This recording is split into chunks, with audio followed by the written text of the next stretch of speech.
Hai semua, Assalamualaikum warahmatullahi wabarakatuh. Selamat datang ke channel Cikgu Hati. So, untuk video kali ni Cikgu nak teruskan lagi dengan 1.1.3. Okey. Kita nak tengok kesan perubahan nilai A, B dan C terhadap graf fungsi kuadratik. Jom kita tengok.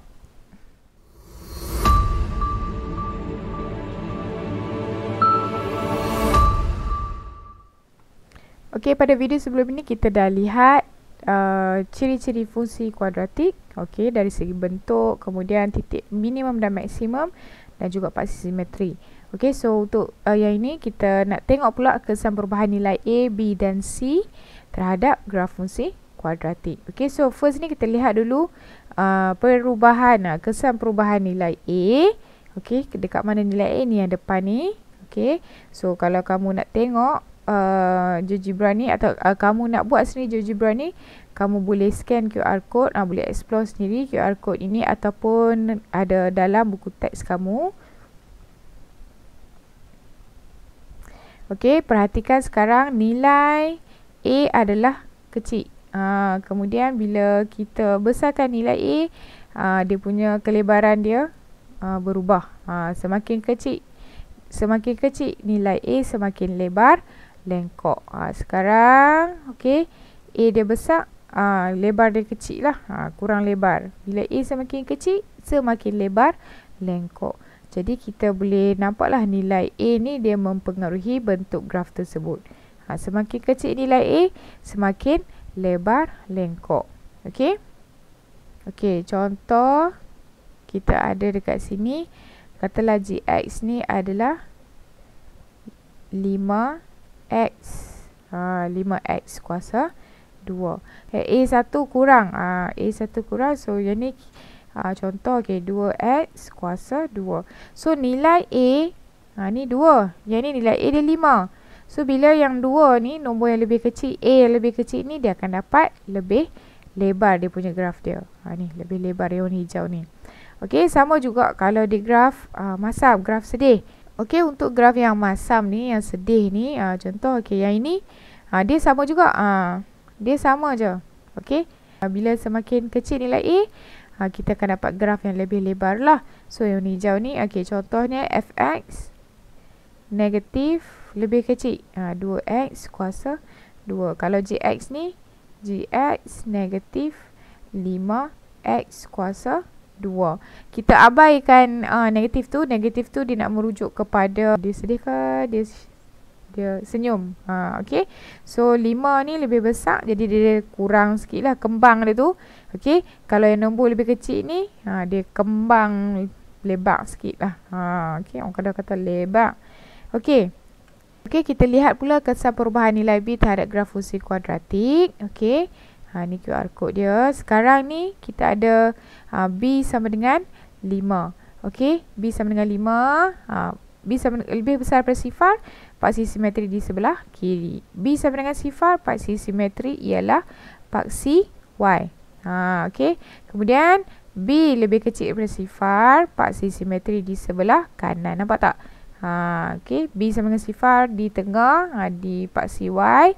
B lebih besar daripada sifar di sebelah kiri. Okey, so nilai B ni dia menentukan kedudukan paksi simetri. Okey, untuk graf fungsi yang graf fungsi kuadratik jika A lebih besar daripada sifar, graf senyum lah maksudnya. Okey, graf senyum macam yang kita tengok tadi dalam GeoGebra tadi.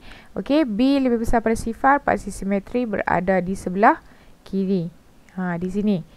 Okey, kemudian kalau B kurang daripada sifar, negatif lah. Dia di sebelah kanan dan B sama dengan sifar, dia adalah paksi Y, paksi simetri dia. Yang ini. Okey. Kalau graf sedih pula, graf sedih. Okey, B lebih besar daripada sifar, paksi simetri di sebelah kanan. B kurang daripada sifar, paksi simetri dia di sebelah kiri. Dan B sama dengan sifar, paksi simetri dia adalah Y. So yang sama tu B sama dengan sifar lah. Okey, yang ini dia terbalik lah dengan graf senyum tadi. Okey, dia terbalik. Okey, lebih besar daripada sifar di sebelah kiri. Yang ni lebih besar daripada sifar di sebelah kanan. So kamu hafal salah satu lah, senang. Okey, kalau dia ni dia sebaliknya lah. Okey. Okey, kita lihat kesan perubahan nilai C. Okey, ni QR code dia. C ni dia tak ada apa dah, dia cuma berbeza pada pintasan Y dia. Okey, nilai C menentukan kedudukan pintasan Y. Tengoklah dia dipintas di mana pada paksi Y. Okey. Okey. So, nilai C menentukan kedudukan pintasan Y bagi suatu graf fungsi kuadratik. Ni contoh untuk A kurang daripada sifar. Dia tak kisahlah dia duduk sebelah sini ke, dia duduk sebelah sini ke. Okey, sama je. Okey, atau dia ke bawah sikit ke. Okey, yang ini untuk A lebih besar daripada sifar. Alright. Okey, kita lihat contoh 1. Okey, fungsi kuadratik f(x) sama dengan x kuasa 2 tolak 3x tambah c melalui titik A seperti di bawah. Hitung nilai c bagi setiap kes yang berikut. C kat sini merujuk kepada apa? Pintasan y. Okey. Kita tengok penyelesaian. Okey. Titik A sifar 4 berada di paksi y. Okey. Dia berada di paksi y. Macam mana ni? Sifar. Kan? Okey, sifar y. Sifar x, y dia 4. So, dia berada di paksi y lah. Maka nilai C adalah 4. Boleh tak? Okey, B pula. B kita gantikan. Okey, nilai x sama dengan negatif 1 dan fx sama dengan 3 ke dalam fungsi kuadratik. Okey, so kita gantikan nilai kat sini. Okey, fx sama dengan 3. Fx kita ganti dengan 3. Fx tu ni lah y. Ni. Yang ni. Okey, fx x. Alright. Okey, so kita gantikan 3. Okey, x tu kita gantikan dengan negatif 1. Ni negatif 1. Kemudian ni algebra lah. Kita selesaikan. Kita dapat C sama dengan negatif 1. Pintasan y dia. Okey, C sama dengan negatif 1. Boleh? Okey, contoh 2. Rajah di bawah menunjukkan dua graf fungsi kuadratik. Okey, fx dengan gx yang dilukis pada paksi yang sama. Nyatakan julat nilai P, berikan justifikasi anda. Okey, so kalau kita tengok dekat sini, sebelum kita tengok pada jawapan tu. Okey, yang gx ni, yang purple ni, yang ini lebih, okey, first kali, dia nak julat nilai P. First kali nilai A dia mesti lebih besar dari sifar. Sebab apa? Sebab dia graf senyum, kan? Dia lebih besar dari sifar. Okey, kemudian P dia, okey, yang ini 3. Okey, tadi kita dah belajar semakin kecil nilai A, semakin lebar graf tersebut. Semakin lebar graf fungsi tersebut. So, P ni mesti kecil daripada 3. Boleh? Okey. Ini penyelesaian dia. Okey, macam mana dapat? Oleh sebab bukaan bagi graf gx adalah lebih lebar, maka P kurang daripada 3. Okey. So, bagi graf bentuk ini, maka P lebih besar daripada sifar. Sebab apa? Sebab A lebih besar daripada sifar, kan? Okey, macam mana kita nak dapat ni? Okey. Daripada yang kita dapat yang ini, daripada sini. Okey, kita buat yang ini. Okey, sifar 3. Alright. So, P lebih besar daripada sifar. P kurang daripada 3. Okey. So, dekat mana dia bersilang? Di sini. Jadi, kita dapatlah P kurang daripada 3. Besar daripada, P lebih besar daripada sifar, kurang daripada 3. Julat dia. Boleh? Okey, kamu boleh cuba praktiskan ini 1.1c. Okey, dia nak dekat sini hitung nilai C bagi setiap kes. Okey, so yang first ni x kuasa 2 tambah 7x tambah C. So, kalau kita tengok, yang ni dia dah bagi dah sifar 5. Okey, jadi memang kita tahu dah lah C sama dengan 5. Okey, ingat pintasan Y apabila X sama dengan sifar. So, yang ni C sama dengan 5 lah. Okey, B kita ada Fx sama dengan 2x kuasa 2 tolak 4x tambah C. Okey, kita gantikan nilai 2 dan negatif 3. Okey, so fx tu negatif 3. Kita gantikan nilai x. X dia 2, kuasa 2. Tolak 4 kali 2 tambah C. Okey, negatif 3 sama dengan, okey, 2 kuasa 2, 4. 4 kali 2, 8. Tolak 8 tambah C. Kita dapat C sama dengan negatif 3. Okey, untuk C pula, nombor C, okey, dia dah bagi dah pintasan Y sama dengan 4. So, C sama dengan 4 lah, tak ada jalan kerja. Itu je lah. Alright, senang je kan? Okey, soalan nombor 2, kita ada dekat sini, fx dengan gx, kamu tengok lah. Okey, ni negatif 4, ni negatif P. Yang purple ni, lebih lebar bukaan dia. Bila lebih lebar, kita tulis ayat lah, tu justifikasi kan.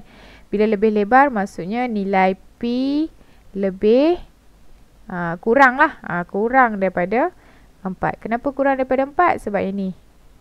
Okey, dia mesti kecil daripada nombor 4.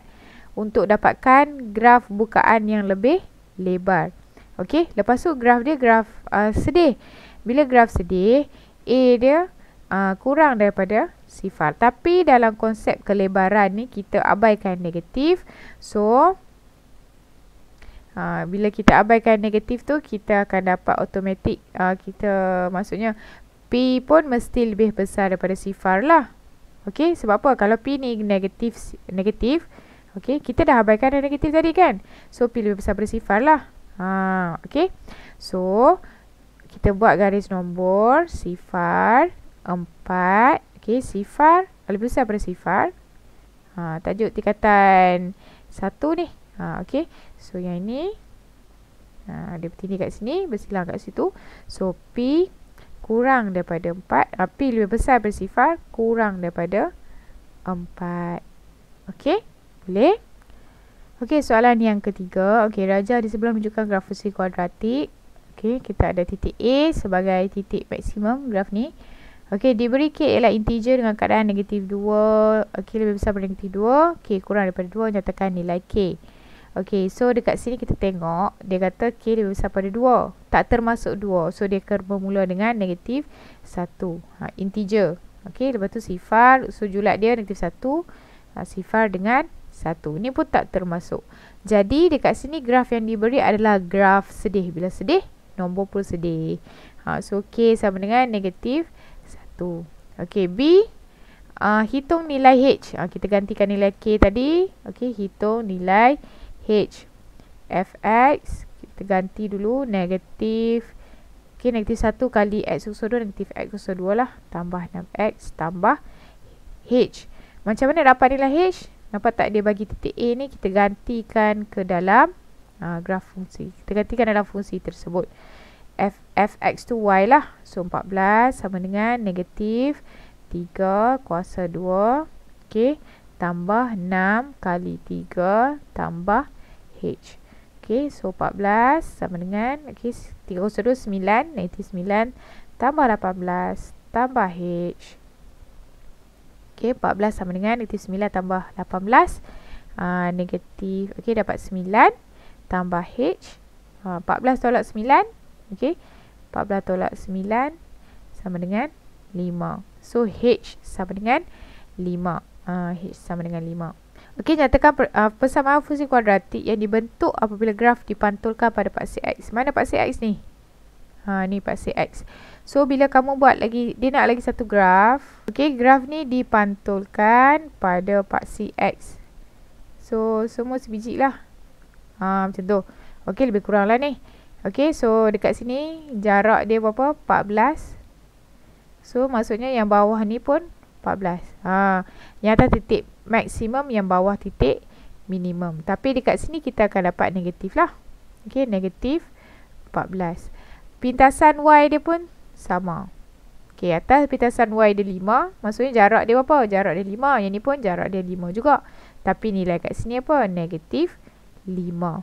Okey, so sebenarnya okey, bila kita nak dia dipantulkan tu, dia terbalik lah. Kita letak negatif. Dia terbalik dengan yang asal dia. Okey, asalnya negatif X kuasa 2 jadi X kuasa 2. Lepas tu tambah 6x, tolak 6x, tambah h. Okey, tambah h. Tambah h. H dia tadi 5, dia jadi negatif 5. Lagipun pitasan y dekat sini negatif 5. Nampak tak? Dia macam, dia dinegatifkan lah. Dia dipantulkan pada pasal x. Okey.